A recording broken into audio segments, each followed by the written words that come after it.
Good afternoon, everybody. My name is Kathy Taliau, and we're so glad that you've come to join us for today's professional development webinar on providing equitable access online to protect the civil rights of all your students. Joining us on our panel is Dr. Judy Summers and Nicole Alford, and Linnell Forrest and Jade are supporting us in the background doing the technology part and hosting. So if you have any questions, please do share them through the chat.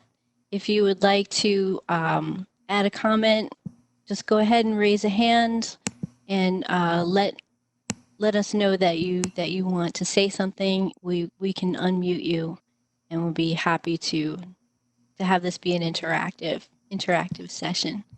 Dr. Judy, did you want to say something? Of course. I never miss a chance to say something, right? I am delighted to have everyone here today. And we want to say a special welcome to we have several from Broward College, and we're glad to have you join in with us. And we want to make sure that everyone has a chance to say something. If you wish to, raise your hand and Jade will unmute your mic or put your comments in the chat. And when you do that, if you put it to all attendees, then we all can see it. So I'm delighted to be here and be sharing this with you. Thanks so much, Kathy. Thank you. FAU lost a good friend recently, so we want to dedicate this presentation to the memory of Stuart Buckley. He was a great asset to FAU, and he will very much be missed. Our objectives today are simply to be able to identify federal statutes related to protecting the civil rights of online students.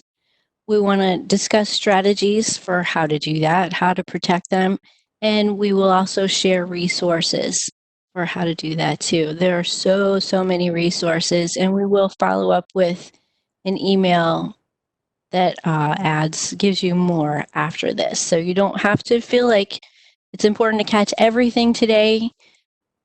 When you join us in a webinar like this, you become part of our family, part of the e-learning community of practice. And so we're always here to support each other. That's the whole point.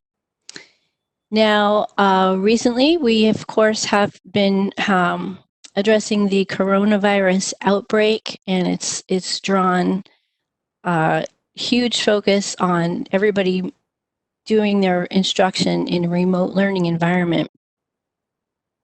As we've been dealing with the crisis of this, instructors are really challenged with how to do this. And one of the big things that we want to make sure to do is to protect the rights of all the students within that online environment. And the Department of Education sent out a fact sheet on March 17th, and on 4 days later, they sent out a supplemental fact sheet to say, yes, it is possible to protect the rights of students online, and teachers are required, faculty, instructors, people of all, anybody working for a federally connected organization, it's our responsibility to protect the rights of our students. So just know this is a national issue. You're not alone. We're here to begin the conversation. But the good news is that in folks who have been doing online learning all along, we're used to it. This is standard operating procedure for us. So we're happy to share these resources with you. If you work at FAU and probably at Broward as well, if you have a student in your course who needs accommodations, who has a declared accessibility need, you'll probably get a letter. And this is a sample that was shared by Dr. Judy. It has no private information. It's just a sample of the fact that the student up here, and I assume there's a box here where the student's information would be, and we've blacked it out. Just letting the instructor know this is somebody in your course who needs accommodations, And these are the accommodations that are required. Now, Dr. Judy, in your experience, are the students, do they all have the same letter, or is it a different accommodations for different people? It's different for various ones. What you're seeing there is the one that is the most common, but it just depends on what, and the letter does not indicate what the student's uh, issues are, only that here's the student and here are the accommodations that that student needs. Okay, thank you. And so what you also have then is your whoever sent you that letter, whether you're at Broward College or someplace else or FAU, you've got a department that you can turn to. And at FAU, it is the Student Accessibility Services Department. Stuart Buckley was an important, very highly valued member of this department. And these are the folks that sent you the letter. They're the ones that have the answers to what your student needs, what their rights are, and how you can help them. At FAU, we've got a great, excuse me, resources on this page. Please check it out. There's brochures about different, every kind of topic that you could think of connected with accessibility. It spells out rights and responsibilities of both students and faculty members, the faculty guide, and the forms that you need. Okay. There's a great portal here. If you've got, say, a PowerPoint or some of the resources that you want to turn into accessible resources, follow the directions and go ahead and use that. It's great. There's all kinds of different things.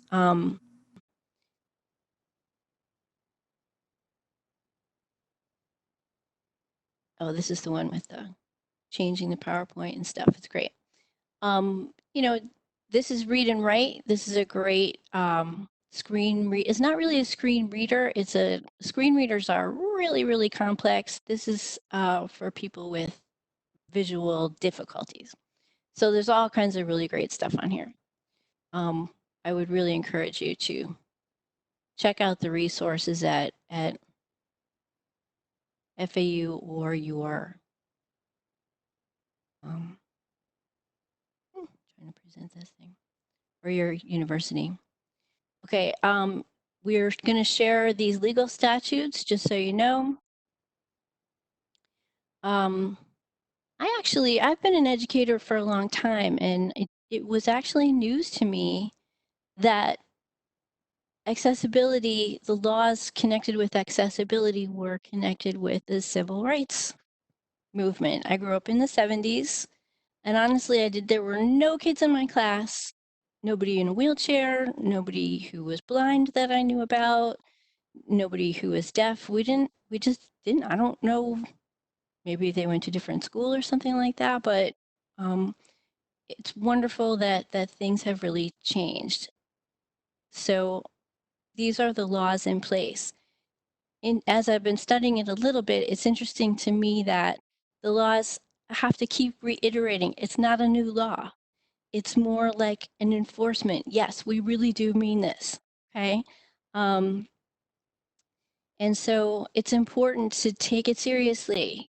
We're teaching online. We've got to be vigilant about protecting the rights of our students. Okay, one of the things that the bulletin mentioned was this issue of bullying or harassment. Now, at FAU, we have the Student Code of Conduct, which is located at our student, sorry, can't think and do it at the same time. We've got a really great portal here where it's an interactive PDF, and it's also in plain text version too. These things are important to reiterate with students. They do apply online. Oh, thank you, Dean of Students. Nicole, you can jump in if you want to too. It's great. They're important to reiterate with their students, whether you're face-to-face or online.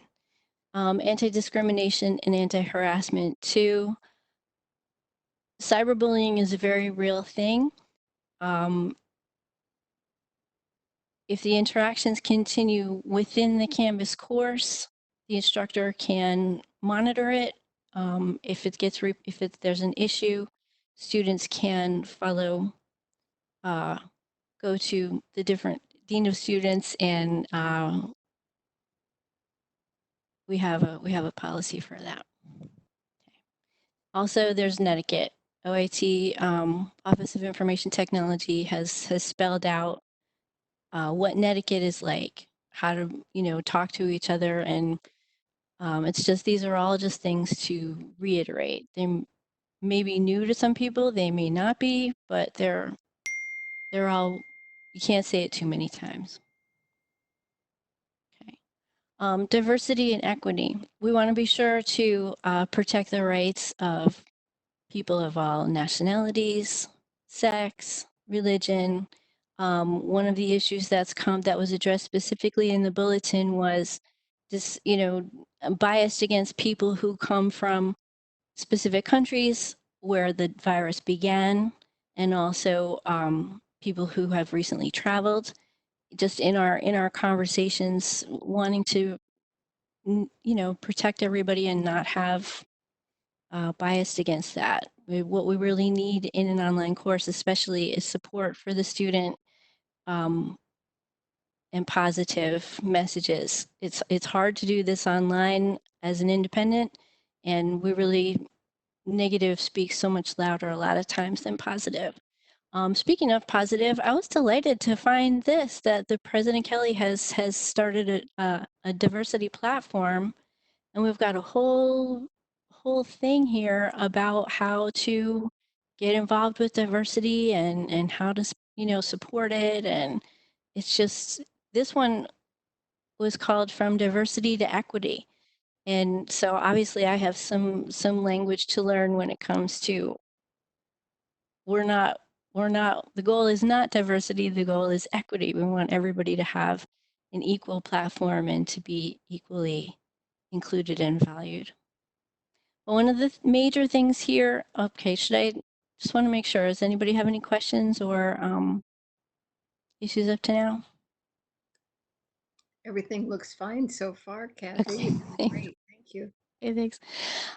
Disabilities have four major categories that we address. And what we really need to remember is that each of these is on a spectrum.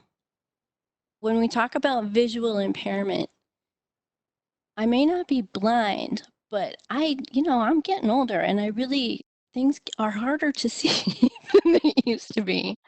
And color blindness is huge, and dyslexia, and different types of visual abilities. So as we will talk about universal design, which is designing your course so that it fits everybody. When you make accommodations for your students with disabilities, you're also making it easier for everybody in the whole class. So we've got visual disabilities, hearing impairment, motor disabilities, and cognitive. These are legal statutes apply to all of these. Okay, accessibility. We're familiar with the physical design changes or accommodations that we build into buildings, like a wheelchair ramp. Now think about accessibility in terms of, can everybody of all abilities access using this ramp? If you walk slowly, you can use this ramp. If you walk fast, you can use this ramp. If you're in a wheelchair, you can use it. It's accessible for everybody, and we want to make our course the same way, using the same strategies that we're building buildings, to make everything in the course accessible for everybody. We want to use, one of the primary things is accessible audio content. And hopefully you've seen it, but in case you haven't, Closed captioning is just subtitles. Okay, this is from YouTube, and as you can see, it's not, the punctuation isn't perfect, but it was generated by artificial intelligence through YouTube, and just in the last 2 years, it's really come a long way. It's much better than it used to be. This is super helpful. I had a friend who was deaf in one ear, and when we would watch television, we always watched with the captions on. And I actually found that I caught more of what was being said in the television show than I did without it. So sometimes I just like to watch it using the captioning because I want to catch more of what's being said. If you can't caption a video, sometimes transcripts can help. So if you have video content that you want to share, actually SAS does, there are ways to get things captioned, but one way to do it is if you're going to make a video, maybe write out what you're going to say anyway. That does help with your delivery a lot of times. And then add that document into the course at the same time. You'll be accommodating your students who have hearing impairment. Receivable images. This is something that takes a lot of work, but not that much work. I mean, if you think about it, I've seen courses with lots and lots of pictures, and I sometimes wonder, what is the purpose behind all these pictures? Are they really adding to what the students are learning, or is it decoration? If it's just for decoration, maybe pull back a little bit, because it can be overwhelming, not just for students who have visual impairments, but it can be confusing for students with cognitive impairment, different kinds of disabilities, just processing information. A lot of times, less is more in this case. I do Kathy, want, can I break yes. in for just a moment, please? Couple of excellent comments. David Byrne has given us the link to the website, fau.edu/diversity, which he says it's under reconstruction right now, but still will have a lot of valuable information. And I'm going to invite Linnell to respond to the next one, because says OIT recommends MediaSite desktop recorder. Does it have the captioning function? And I think so, but I want someone who definitely can say yes to answer that. It does not have a captioning function. Typically what we do is our courses that are e-design courses, we submit for captioning. Yeah, so thanks for that. It's a really good question. The deal with captioning, if you have material that is going to be permanently in your course, you can contact us in your, if you have a permanent, you can contact us and or contact SAS, the Student Accessibility Services, and we can help you with that. If it's something that's temporary just for this summer until you get back to your face-to-face or whatever,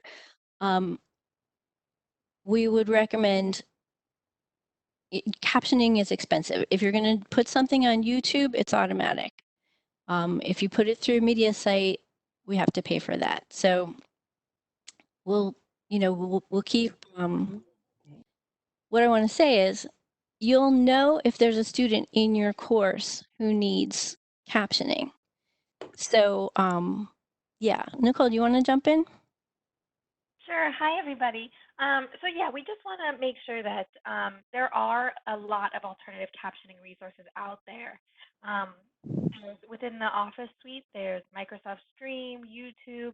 There's a lot of free and easy ways to get AI and audio transcripts from your videos. If you have any questions about those resources, please feel free to reach out. We can send those along. Super. Thanks, Nicole. Okay, great. I'm going to jump out of here for just a second because I want to show you how simple it is.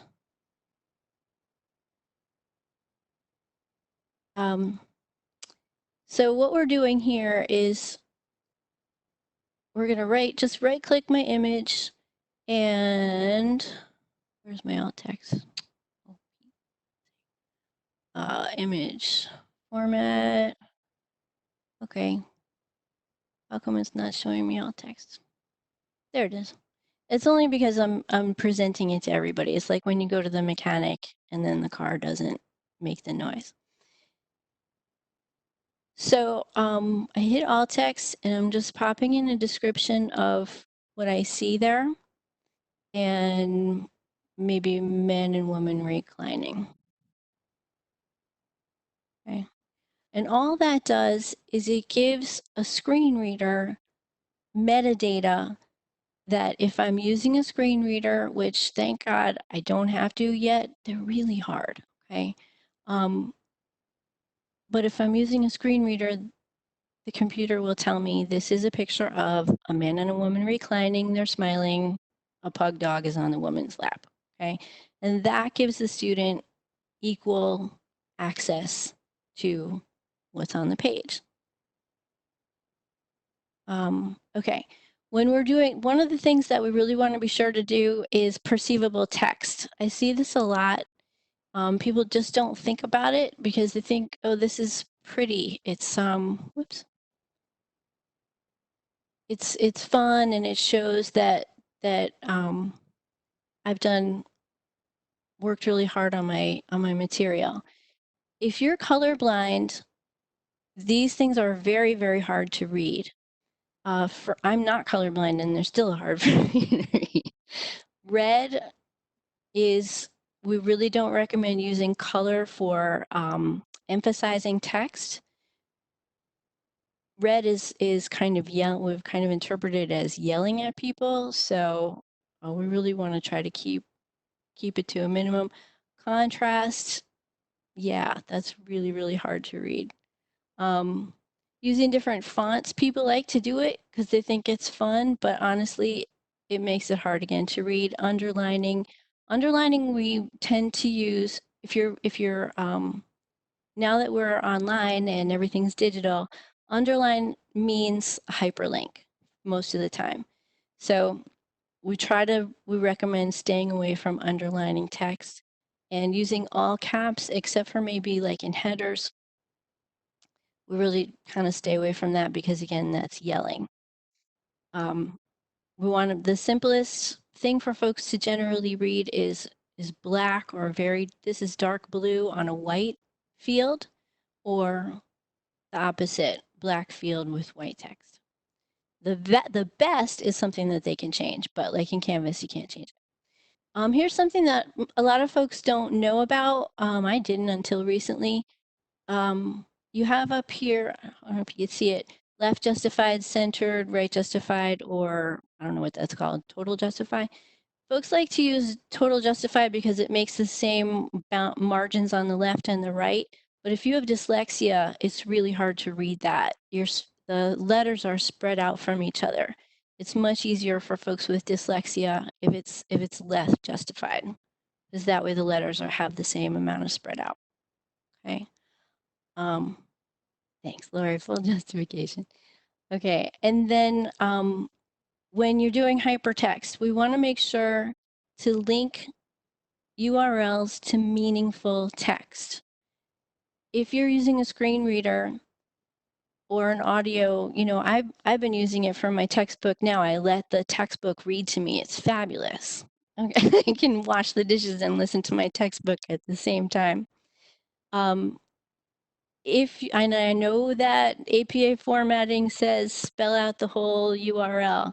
Please, for your students' sake, on an online course, link it to meaningful text, because what the automatic reader will do is will say WebAIM resource, links in hypertext, https:///webaim.org, right?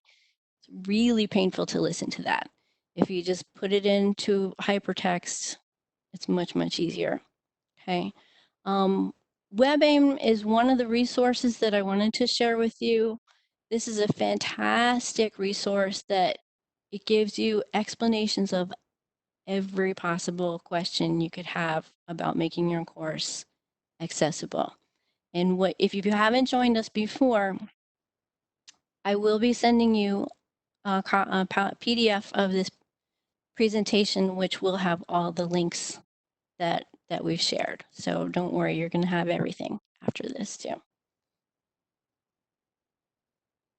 All right. Oh boy, we've zipped through it and it's 12:41. This is fantastic. Okay.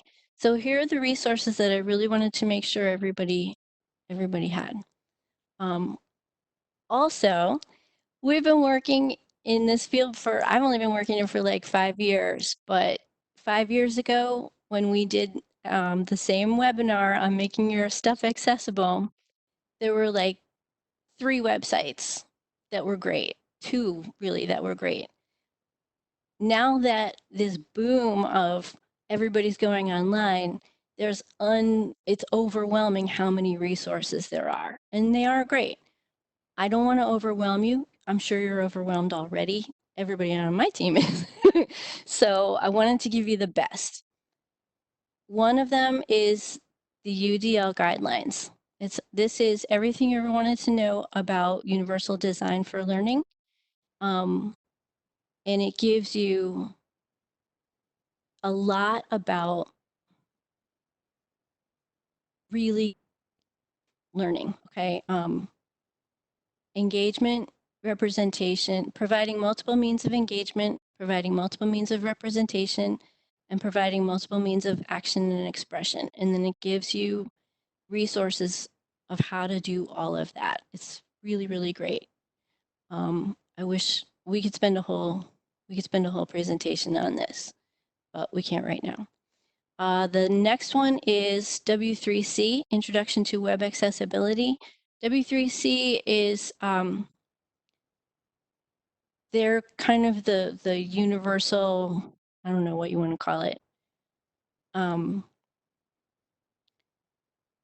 They're kind of like the Oxford Dictionary of online stuff. they're the ones who they've been doing this from the beginning. W3, www, right? So everything that you want to know. One of the things that I love about this particular resource is there's this introduction, and it also gives you examples, okay? If you search this site a little bit, it'll give you videos of people who are using it. Okay, so here's the examples of the people who are using these resources. Tons and tons of information there. It's great. And then I'll also include the WebAIM because they're wonderful. This is what started this webinar's topic today was the National Center, this is also the National Center on Accessible Educational Materials. And I was really excited when I found this one. This is best practices for educators and instructors, and they show you how to make your Word document accessible, okay? How to make headings accessible. There's pretty much everything you could want on here, okay? And that is pretty much it. Yay, 12:44. This is a good chance for folks we can address more questions or issues that anybody has. Oh, Farah. Yeah, Farah Robles is here she's joined us from Student Accessibility Services. Thank you so much for joining us today. Would you like to say something to folks? Hi, can you hear me? Yes, we sure can. Awesome. No, I just wanted to let everybody know that we are available with helping with any of these questions with captioning. I know this is new for a lot of people right now, and we'll be more than happy. You know, we are working either from home or we are on the Boca campus and some of the partner campuses. So if any, faculty need any help, specific problem, we'd be more than happy to assist. Thank you. This is Ferris from the Student Accessibility Services, and we sure do appreciate you joining us today. Oh, no, thank you so much for this webinar. It's great. Question about a student falling behind due to material difficulty or just unsuitable for his conditions.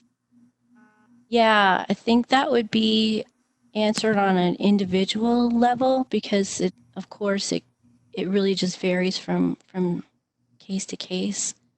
And I think knowing that those resources are there. Sure, if you want to, Dr. Alab. I'm sorry, I'm going to get your name wrong. Albi. Yes, good afternoon, everybody. Good afternoon. I have a very simple question, but it's really heart touching because as much as we use all these resources to make the material available for all students, being in special needs or without special needs, just everybody. The question that we suffer, I mean, we always have. Mute your mics. I'm testing all this out right now with everyone out here. Thank you. We can't hear you anymore. Yes, there's too much no background noise. Okay. The problem we have in engineering, I'm speaking about engineering because I'm an engineer, obviously, Yes, but sir. it could apply to many other disciplines as well. Some students with certain disabilities, they choose a certain area of studies which is inherently not suitable for their particular disability.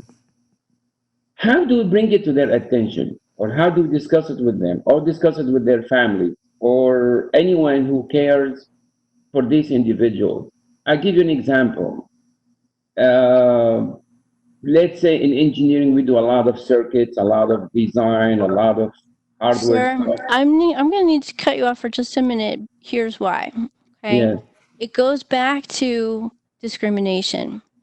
We want to be careful not to make a broad statement that someone can't do something because of a particular disability. That's not our call. Then my question, that's why I'm asking. Yeah, I would Who's talk calling to in? Student Accessibility Services because you're getting into, lawsuit territory. Yeah, I know, it's really tough. That's why I'm asking. That's why I'm asking you. That's the answer. You want to talk to Student Accessibility Services about that. And that's all. Okay, then let me ask you about a particular case. I have a Sir, you student. cannot, I'm going to have to mute you Oh, because okay. we really All can't. right. Okay? All Just right. Okay. all Okay. due respect, honest. And, I understand that it's a very difficult issue, but that's really not our call. Not, okay. And, really, I'm sorry. It is tough, but there's folks who can address it, and it ain't me. Anybody else?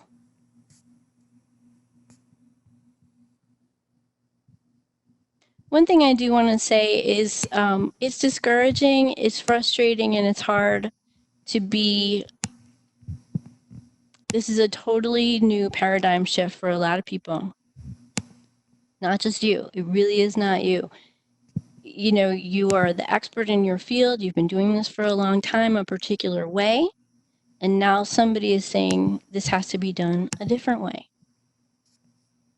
It's hard, okay? But you have a piece of paper if you're a PhD, right? And if you're a teacher, you are officially one of the smartest people on the planet. I'm really, really proud to be a teacher. You look at Aristotle, Plato, Socrates. Teaching is the highest calling to me, that there is.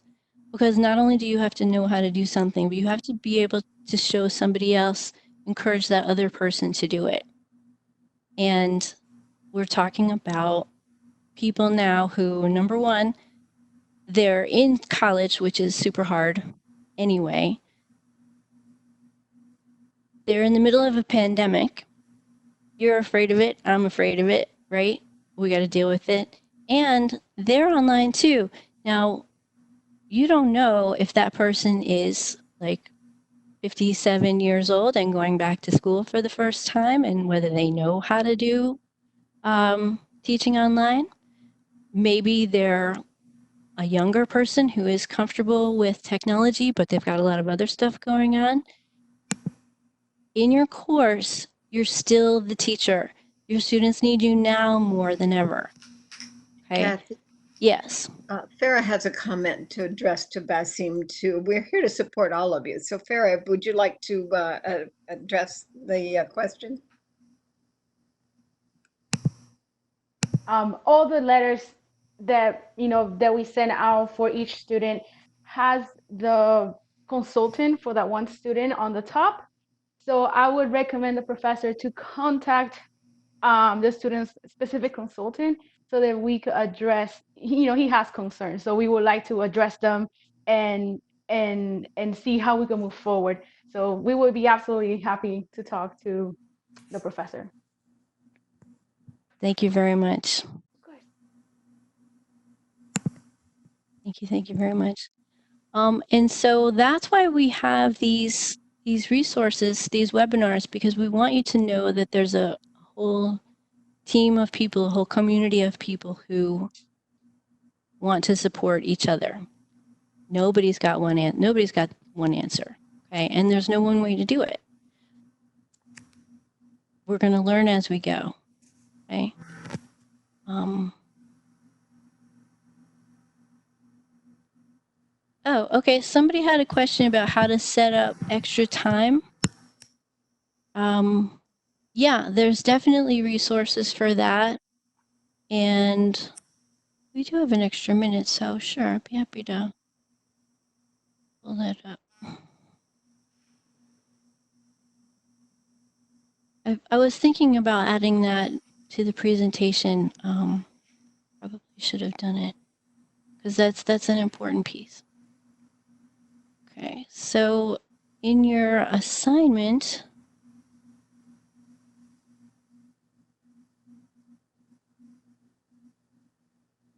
okay, here's an assignment.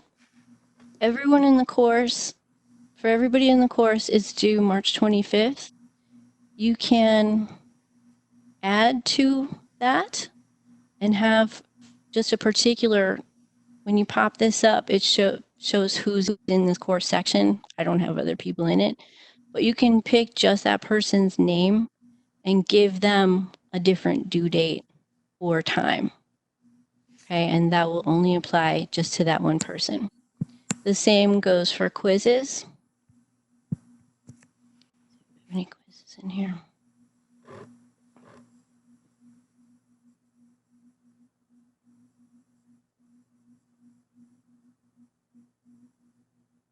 The same goes for quizzes, that there's a time limit of this many minutes and it's assigned to this many people.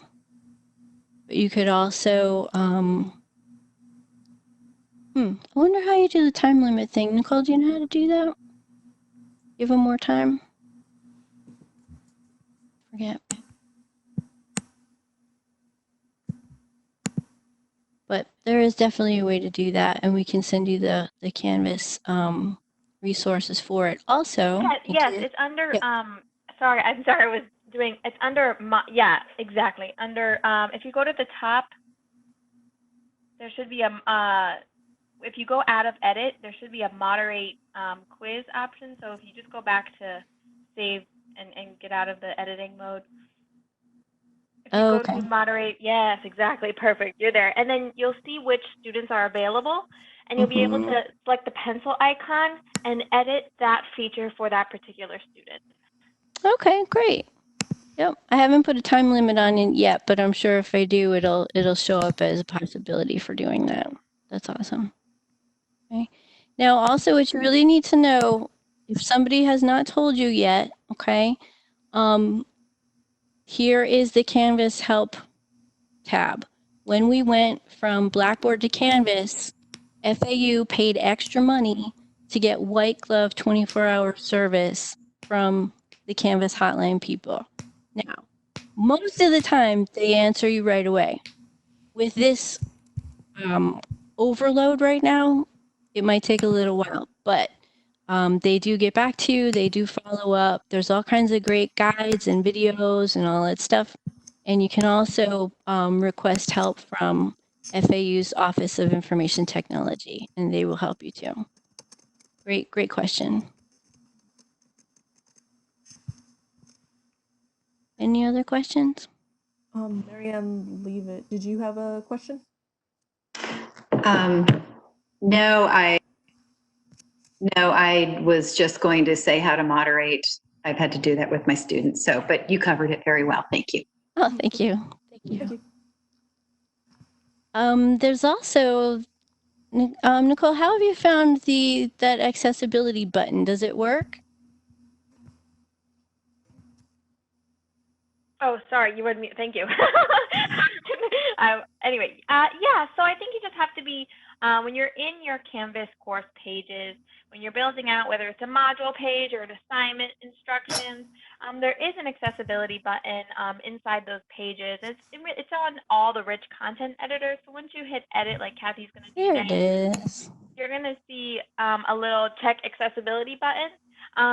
Now, it's not perfect. It's not going to catch everything. But what it will do is, exactly, you'll have a little party over there if everything is okay.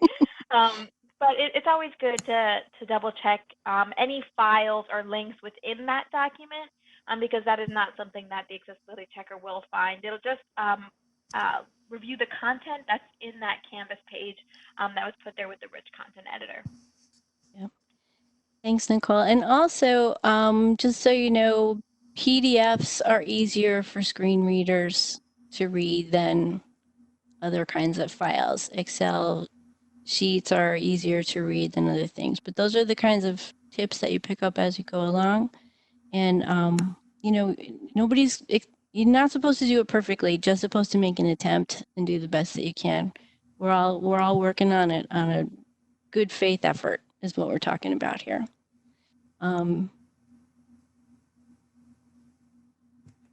Looking ahead, next Monday, we're going to have coffee chat with Dr. Judy and some folks who have been teaching online for a while and they're confident in it. They've got experience in it. So this will be a great opportunity for you to connect with some of your colleagues who are ready to help you and able to give you resources on this. So we hope that you'll have the time to come back and join us next week.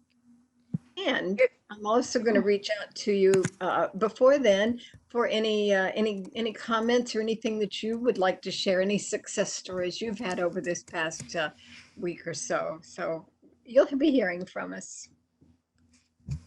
Thank you. Yeah. And we really do appreciate you joining us today. Your time is the most valuable thing that you have, and it means so much to us that you are willing to give an hour of it to share with us. We hope that it's been useful and helpful for you, and we hope to hear from you again. Have a healthy and safe week. Thank you. And we do want to say a special thanks to our SAS partners who have joined us today. Thank you guys so much for hopping in and everyone who kind of shared their thoughts today. Thank you again.